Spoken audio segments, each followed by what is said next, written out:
Hello parents and students of Woodbridge High School, it's Mr. Nowicki again. This time we're coming from an iPad and I'm going to show you guys how to make your documents available offline on an iPad. So for this we're going to need a few applications. Most certainly Google Classroom, and then depending on what type of document you have, either the Slides application, the Docs application, or potentially even the Sheets application. So let's start out by opening up Google Classroom. We're going to go to our classroom here. Dr. Lotman created this classroom and a simulated assignment. We're going to go ahead and open this snow day work document here. It is a Microsoft Word document, so let's go ahead and open it.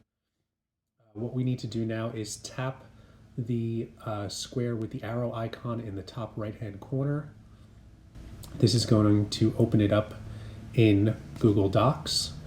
Now we can tap the back button and you'll notice here that the snow day document is added to Google Docs. We now have to tap the three circles and we have to save it as a Google Doc.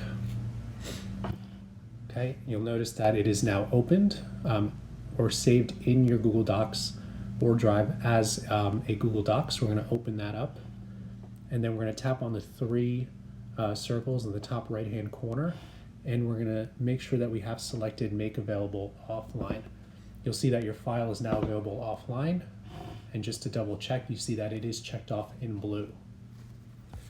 Okay, now you should be able to access your document no problem offline. To verify that, we're going to disconnect from the internet and we're going to open up and go into Google Docs. And if you tap the little pencil on the bottom right-hand corner, you can start to make edits to this.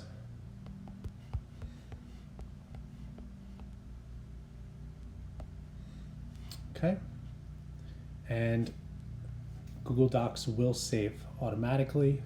That way, when you reconnect to the internet, it will update. Thanks for watching.